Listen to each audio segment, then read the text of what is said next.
মে দিবস উপলক্ষে পুরানা পল্টন মোড়ে সমাবেশের আয়োজন করেছে জামায়াতপন্থী সংগঠন বাংলাদেশ শ্রমিক কল্যাণ ফেডারেশন। এ নিয়ে আরো জানাতে যোগ দিচ্ছেন সহকর্মী বনি ইবনে কামাল। বনি, পুরানা পল্টনে এখন কি আয়োজন চলছে আর শ্রমিকদের সমাগম কেমন দেখছেন?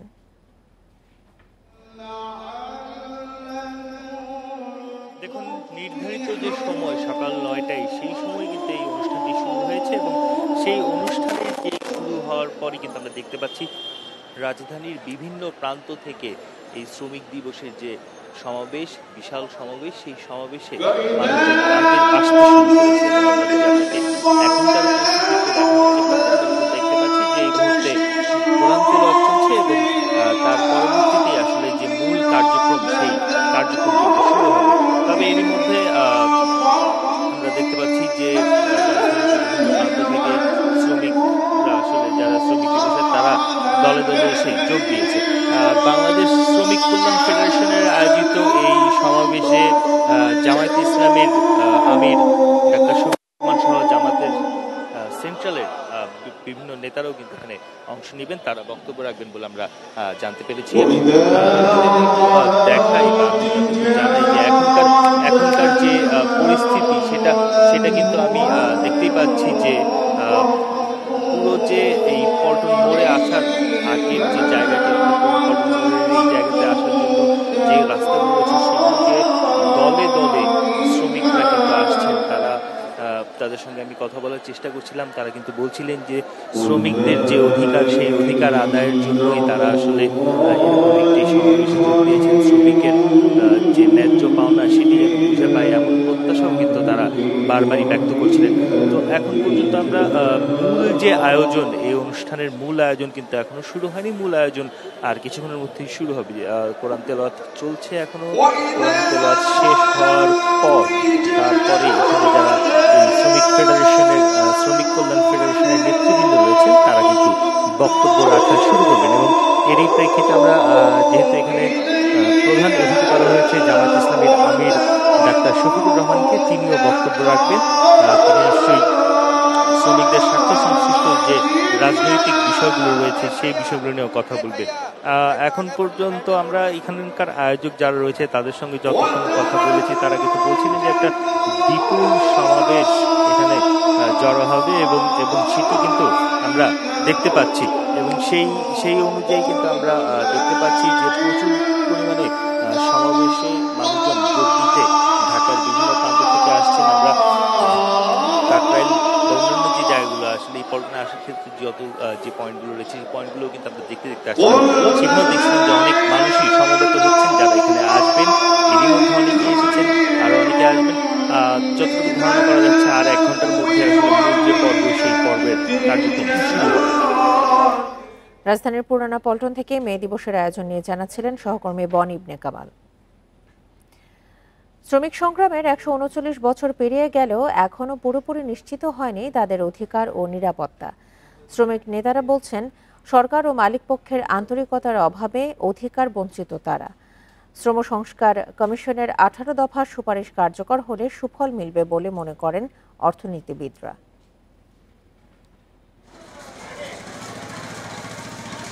উন্নয়ন, উৎপাদন এবং অর্থনৈতিক বিকাশে শ্রমিক শ্রেণীর অবদান অপরিসীম, অথচ তারা বরাবরই উপেক্ষিত এবং বঞ্চিত।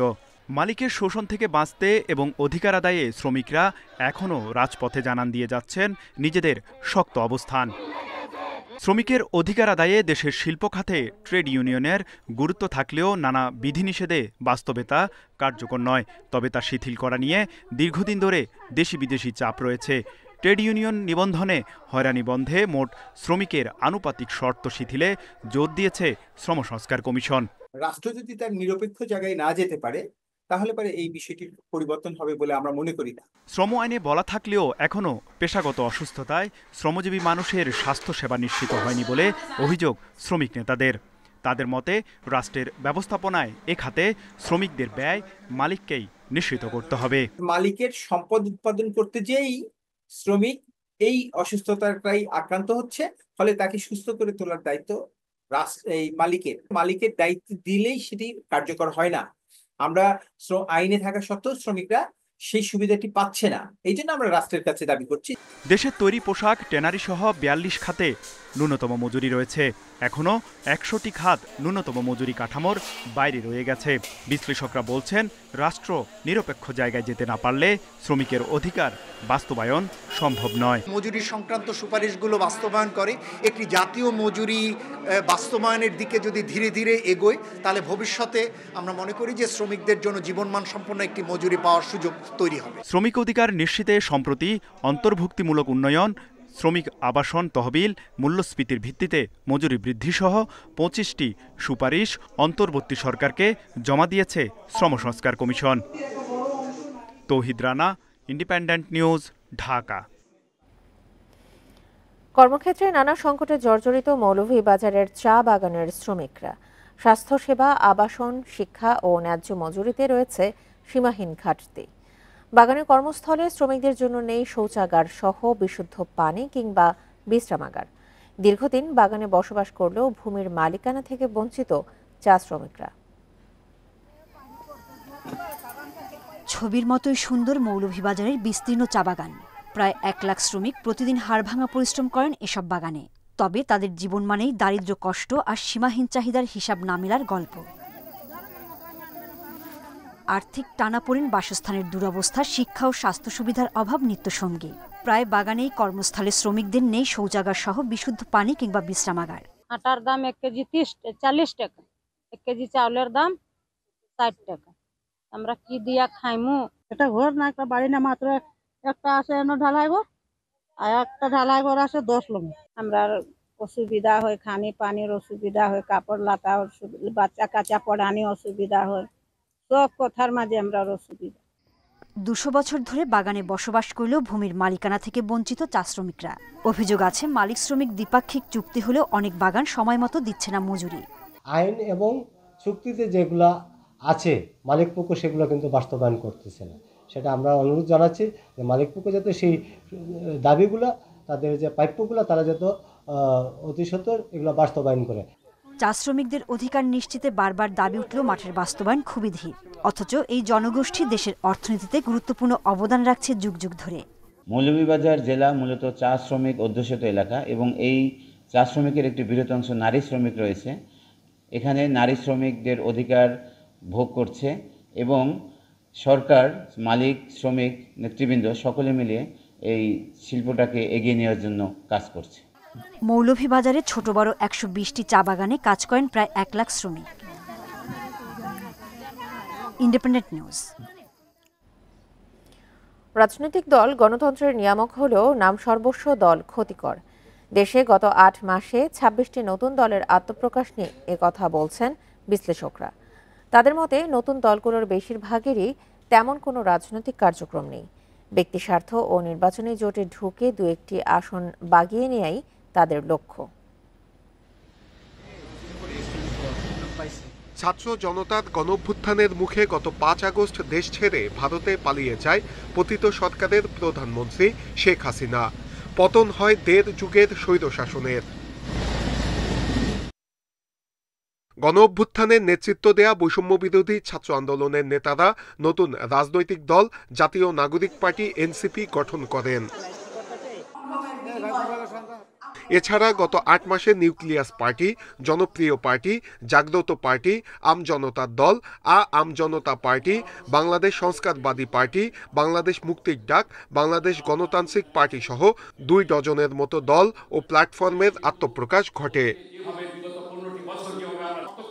একের পর এক নতুন রাজনৈতিক দল গঠন হলেও এ নিয়ে খুব বেশি আগ্রহ নেই সাধারণ মানুষের।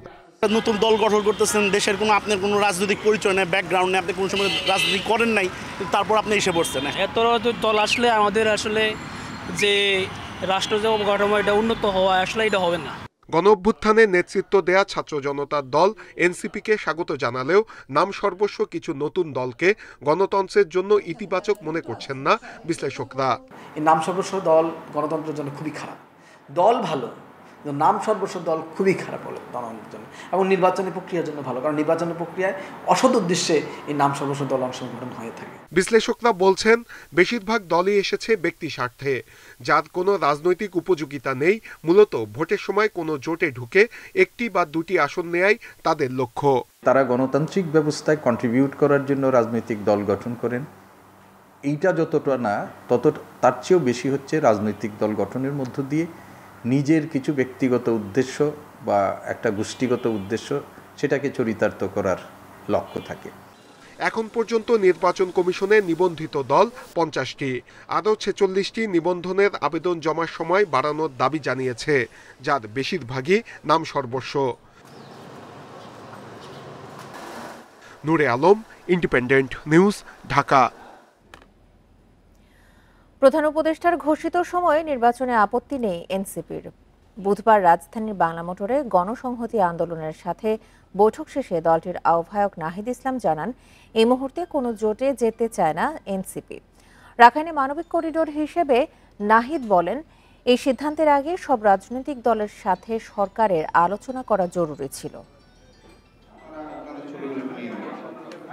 দেশের চলমান পরিস্থিতি ও আওয়ামী লীগের বিচার নিয়ে বুধবার বিকেলে গণসংহতি আন্দোলন ও ইসলামী আন্দোলন বাংলাদেশের সাথে মতবিনিময় করে জাতীয় নাগরিক পার্টি এনসিপি। এতে রাজনৈতিক নানান এজেন্ডা নিয়ে আলোচনা করেন নেতারা। বৈঠক শেষে গণসংহতি আন্দোলনের নেতা বলেন, জনগণের ম্যান্ডেট ছাড়া সংবিধান সংস্কার টেকসই হবে না। এর আগে আওয়ামী লীগের বিচার, পরে ইসি সংস্কার ও নির্বাচন দাবি করেন ইসলামী আন্দোলন বাংলাদেশের আমির। সংস্কারের সেই সব প্রশ্নগুলোকে আমরা সর্বোচ্চ অর্জন করতে চাইব, যাতে করে সত্যিকার অর্থে জনগণের একটা দেশ তৈরি হয়, জনগণের কাছেই সমস্ত ক্ষমতার কেন্দ্রটা থাকে। আমাদের দেশের টাকা পাচার করেছে, এদের বিচার দলগত সহ আগে হবে, তারপর আমরা নির্বাচনের চিন্তা আমাদের মাথায়, তারপর নির্বাচন আমরা চাই। আলোচনা শেষে নাহিদ বলেন, রাজনৈতিক জোট নয়, সংস্কার নিয়ে ঐক্যমত গড়তেই এ বৈঠক।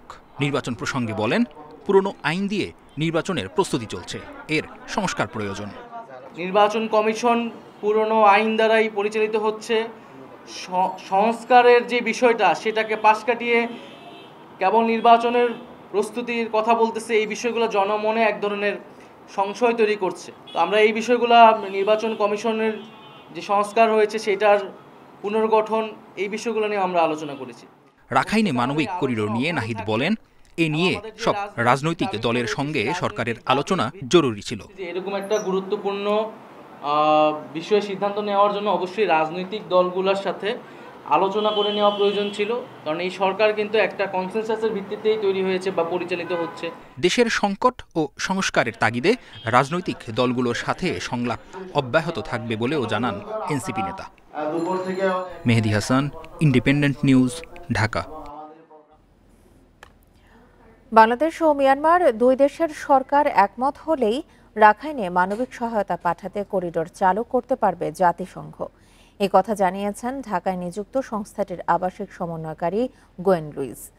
মুখপাত্র আরও জানান, সীমান্তবর্তী অঞ্চলে সহায়তা পাঠানোর জন্য সংশ্লিষ্ট সরকারের অনুমতি নেয়ার আইনি বাধ্যবাধকতা রয়েছে।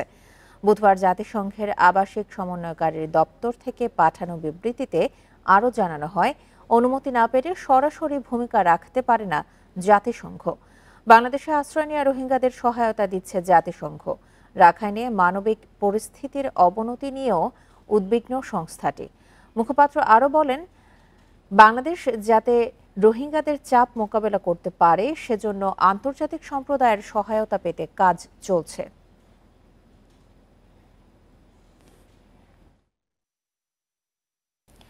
সরকারের একটি মহল মেয়র হিসেবে শপথ নেয়ার পথে বাধা সৃষ্টি করছে বলে অভিযোগ করেছেন বিএনপি নেতা ইশরাক হোসেন। শেষ পর্যন্ত আদৌ শপথ নিতে পারবেন কিনা সেই শঙ্কায় রয়েছেন তিনি। ইন্ডিপেন্ডেন্ট টেলিভিশনকে দেওয়া সাক্ষাৎকারে ইশরাক হোসেন এই শঙ্কার কথা জানান। তবে একে রাজনৈতিক যুদ্ধ হিসেবে উল্লেখ করে লড়াই চালিয়ে যাওয়ার ঘোষণা দেন বিএনপির এই নেতা। আইনি লড়াইয়ে জয় পেয়েছেন।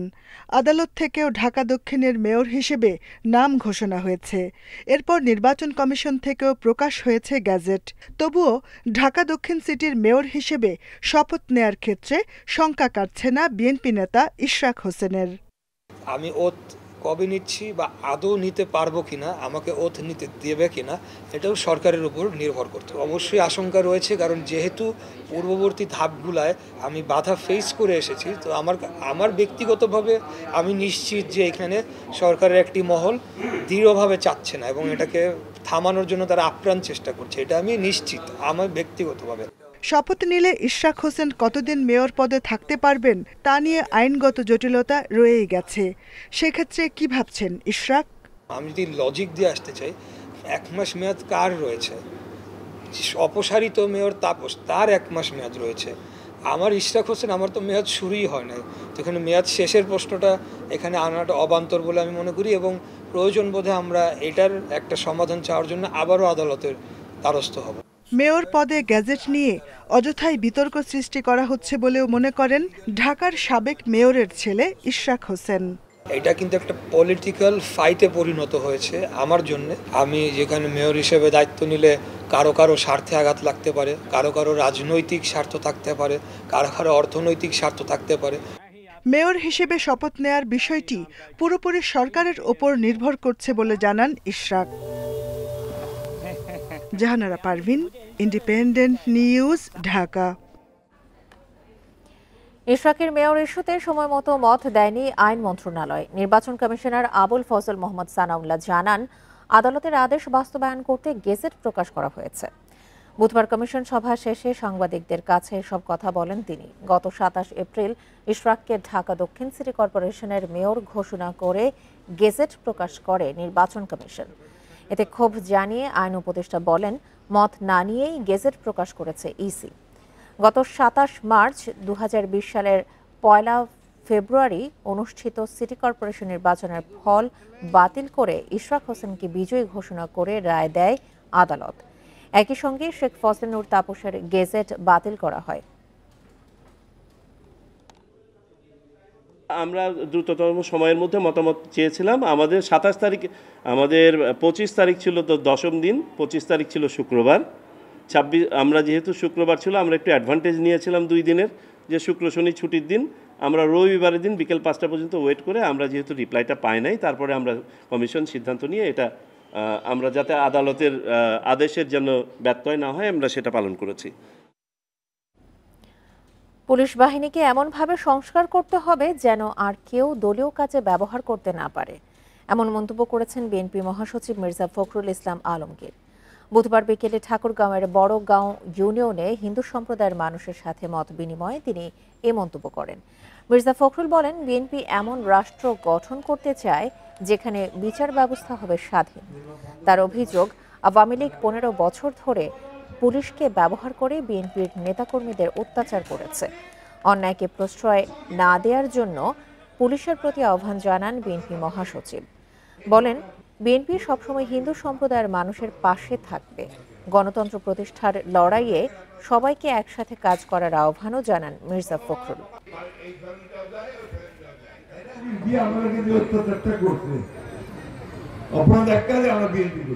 পুলিশের সংস্কার করার কথা বলছি, তারা স্বাধীনভাবে কাজ করবে, বিচার স্বাধীনভাবে হবে, এই রকম একটা রাষ্ট্র আমরা তৈরি করতে চাই।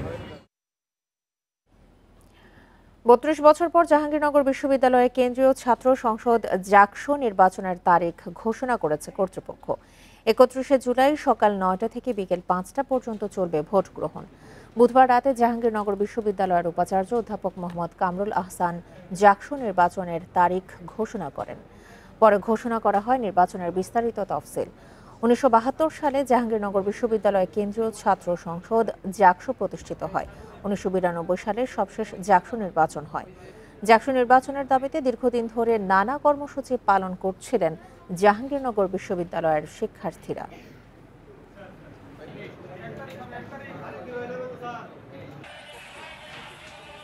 রাষ্ট্রদ্রোহ মামলায় সাবেক ইসকন নেতা চিন্ময় কৃষ্ণ দাসের হাইকোর্টের দেয়া জামিন স্থগিত চেয়ে চেম্বার আদালতে আবেদন করেছে রাষ্ট্রপক্ষ।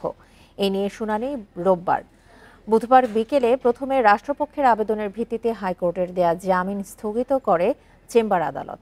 কিছুক্ষণ পর আবারও তা প্রত্যাহার করে নেন চেম্বার জজ।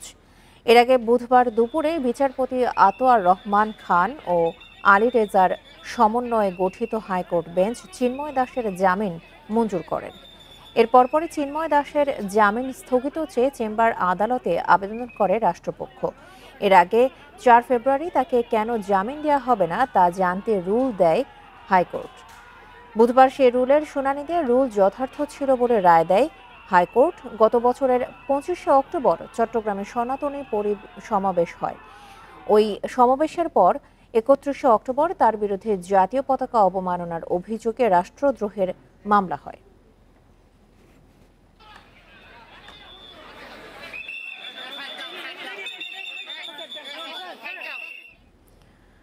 রাজধানীর গুলশান থানার রিকশা চালক জব্বার আলী হাওলাদারকে হত্যা চেষ্টা মামলায় অভিনেতা সিদ্দিকুর রহমানের 7 দিনের রিমান্ড মঞ্জুর করেছে আদালত। বুধবার ঢাকার চিফ মেট্রোপলিটন ম্যাজিস্ট্রেট আদালত এই আদেশ দেয়। এর আগে তাকে আদালতে হাজির করে তদন্তকারী কর্মকর্তা 10 দিনের রিমান্ড আবেদন করলে আদালত 7 দিন রিমান্ড মঞ্জুর করেন। আবেদনে বলা হয়, গত 19 জুলাই গুলশান থানার শাহজাদপুরের রিকশাচালক জব্বার আলী হাওলাদারকে গুলি করা হয়। গুলিবিদ্ধ জব্বারকে গুরুতর জখম অবস্থায় রাজধানীর কুর্মিটোলা জেনারেল হাসপাতালে নেওয়া হয়। জব্বারকে গুলি করে জখম করার ঘটনায় জড়িত ব্যক্তিদের খুঁজে বের করার জন্য সিদ্দিকুরকে রিমান্ডে নেওয়া জরুরি। এ সময় অভিনেতা সিদ্দিকুরের আইনজীবী রিমান্ডের বিরোধিতা করেন। এদিকে রাষ্ট্রপক্ষের আইনজীবী বলেন, বৈষম্য বিরোধী ছাত্র আন্দোলনে সিদ্দিকুর রহমান তার জনপ্রিয়তা কাজে লাগিয়ে সোশ্যাল মিডিয়ায় ছাত্র জনতার বিপক্ষে অবস্থান নেন।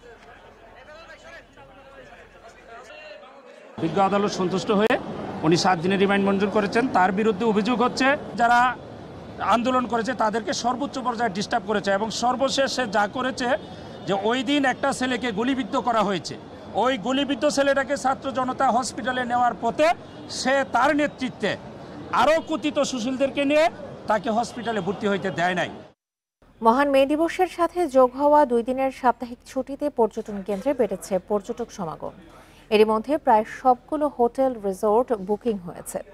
ব্যবসায়ীরা বলছেন, ঈদে জমজমাট ব্যবসার পর টানা দ্বিতীয়বার পর্যটকদের ঢলে প্রাণ ফিরে পাবে পর্যটন খাত।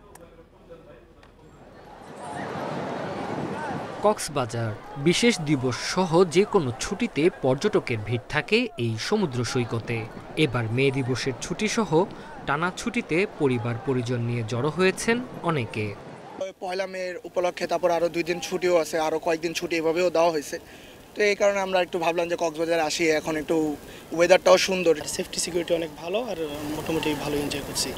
কক্সবাজারে 5 শতাধিক হোটেলের বেশিরভাগ কক্ষ বুকিং হয় আগে থেকেই। কিছু হোটেলে পর্যটকদের জন্য দেয়া হয়েছে বিশেষ ছাড়, আর পর্যটকদের নিরাপত্তায় নেওয়া হয়েছে নানা পদক্ষেপ। বন্ধের দিনগুলো সাধারণত খুব বেশি ডিসকাউন্ট থাকে না। আমরা হোটেল মিডিয়া এবং রয়্যাল বিচ রিসোর্টে আমরা 40% পর্যন্ত ডিসকাউন্ট দিয়েছি পর্যটকদের জন্য। পাশাপাশি আমাদের যে ইনডোর রেস্টুরেন্টে খাবারের ক্ষেত্রে তাদের বিশেষ ডিসকাউন্ট থাকছে। 3 দিনের যে একটা ক্রস ছুটি, এই ছুটিতেও লাখ লক্ষ পর্যটকের সমাগম ঘটবে। এই অবস্থায় আমরা পূর্বের মতো একেবারেই শক্ত অবস্থানে আছি। যারা অপরাধী আছে তাদেরকে কোনো অবস্থাতে না ঢুকতে পারে তার জন্য আমাদের 4 স্তর বিশিষ্ট নিরাপত্তা টিম থাকবে।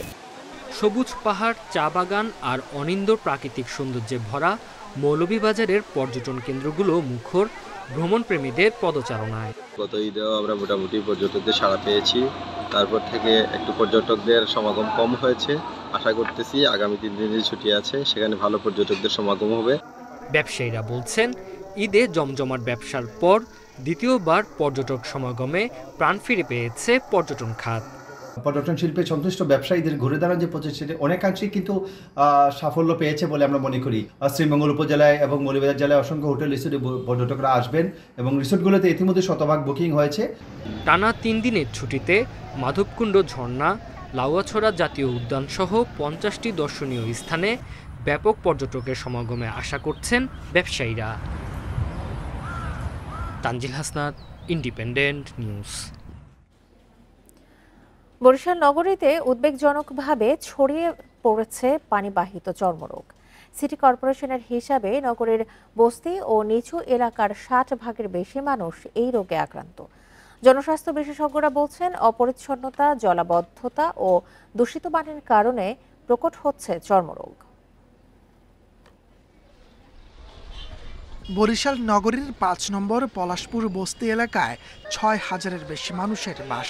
গত এক মাসে সেখানে চর্মরোগে আক্রান্ত হয়েছেন ৩,৭৮৮ জন। স্থানীয়দের অভিযোগ, বস্তির পাশে খালের পানি ব্যবহারে এই সমস্যা তাদের। বাচ্চাদের অ্যালার্জি, আজকে এই বাচ্চার অনেক দিন, এক সপ্তাহ বেশি, আর বড় মেয়ের আজকে ৩ দিন। আমরা যে মেডিসিন আনি ওতে কামাই না। খাল কাটছে ভালো লাগে আমাদের, কোনো ড্রেনের সব দিকের লাইনগুলো না এইতে পানিটা নষ্ট করি ফেলা। স্টেডিয়াম কলোনি, নামারচর, বিডিএস বস্তি এলাকার ৬০ ভাগের বেশি মানুষ ভুগছেন চর্মরোগে, যার মধ্যে নারী শিশুই বেশি। চিকিৎসকরা বলছেন, নোংরা পানি ব্যবহার ও চিকিৎসা পুরো শেষ না করায় রোগটি নিয়ন্ত্রণ সম্ভব হচ্ছে না। একটা বড় অংশ আছেন যারা ঔষধ ঠিকভাবে কন্টিনিউ করেন না। কিছুদিন হয়তো ঔষধ ব্যবহার করলেন, এরপরে মাঝখান থেকে একটু ভালো হলে পরেই মাঝখান থেকে ঔষধ ছেড়ে দেন, যে কারণে রেজিস্ট্যান্স ডেভেলপ করে। সিটি কর্পোরেশনের স্বাস্থ্য কর্মকর্তা জানিয়েছেন, নিচু এলাকার ড্রেনেজ ব্যবস্থা ও বিশুদ্ধ পানি সরবরাহের পাশাপাশি আক্রান্তদের চিকিৎসায় নেওয়া হচ্ছে ব্যবস্থা। আমরা চেষ্টা করছি ওয়াটার ট্রিটমেন্ট প্ল্যান্ট বসানোর, যাতে বস্তিবাসীর লোকজন ভালো পানি পায়। আমরা নিজেরাও বিভিন্ন এনজিওর মাধ্যমে চেষ্টা করছি যাতে করে বিভিন্ন চিকিৎসকের মাধ্যমে বস্তিবাসীর লোকজনগুলো তাদের যে অ্যালার্জিগত সমস্যা হচ্ছে, চুলকানির সমস্যা হচ্ছে, সেই সমস্যাটির সমাধান পায়। নগরীর 18টি বস্তিতে চর্মরোগের প্রাদুর্ভাব সবচেয়ে বেশি, যা ধীরে ধীরে ছড়িয়ে পড়ছে আবাসিক অন্য এলাকাতেও। Independent news. তীব্র গরমে মানুষের পাশাপাশি হাঁসফাঁস করছে চিড়িয়াখানার পশু পাখিও।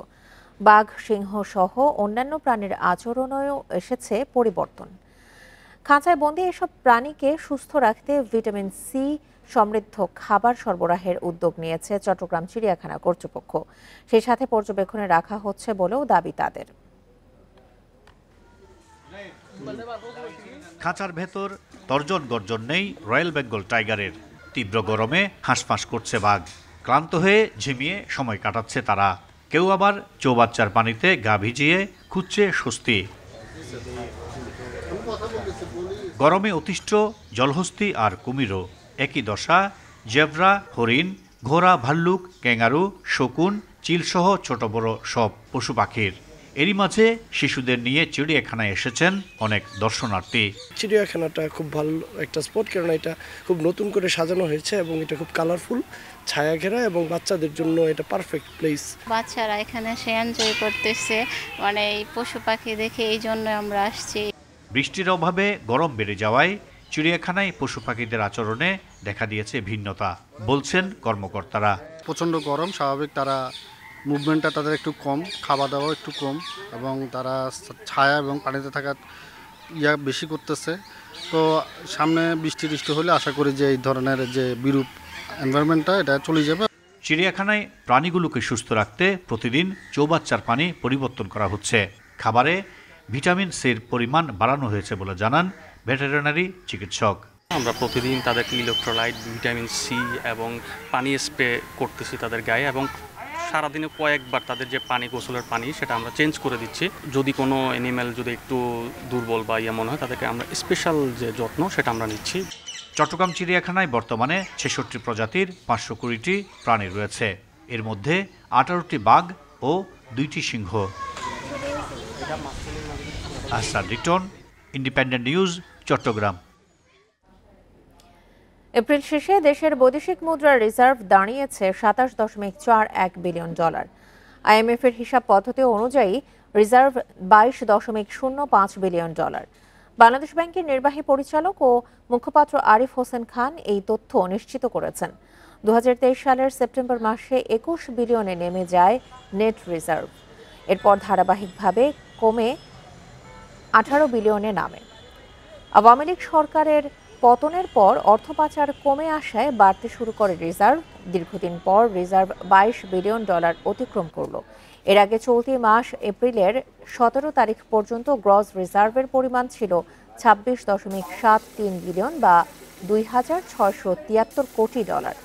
আর আইএমএফ এর হিসাব পদ্ধতি অনুযায়ী রিজার্ভ ছিল 21.39 বিলিয়ন।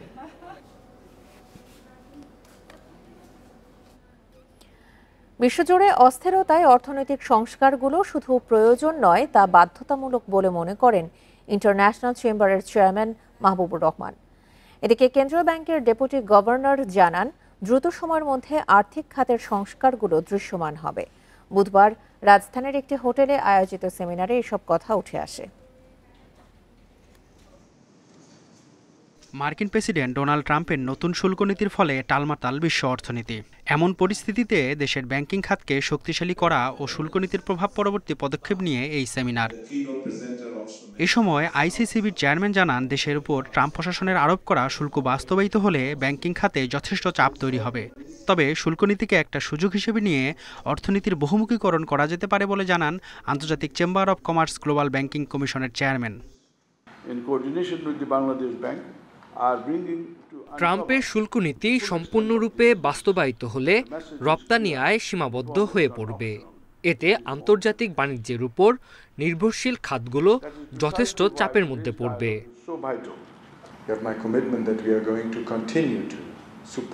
বাংলাদেশ গত কয়েক দশক ধরে বিনিয়োগে উন্নতি করছে।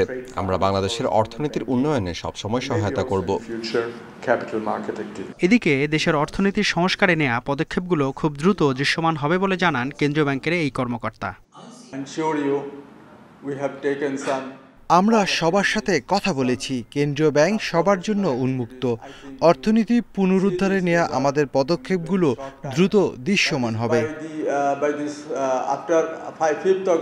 এ সময় ডলারের বিনিময় হার বাজার ভিত্তিক করা সহ আন্তর্জাতিক বাণিজ্যে নিজেদের অবস্থান ধরে রাখতে ঋণের সুদহার কমানোর দাবিও জানান বক্তারা। মেহেদী হাসান, ইন্ডিপেন্ডেন্ট নিউজ।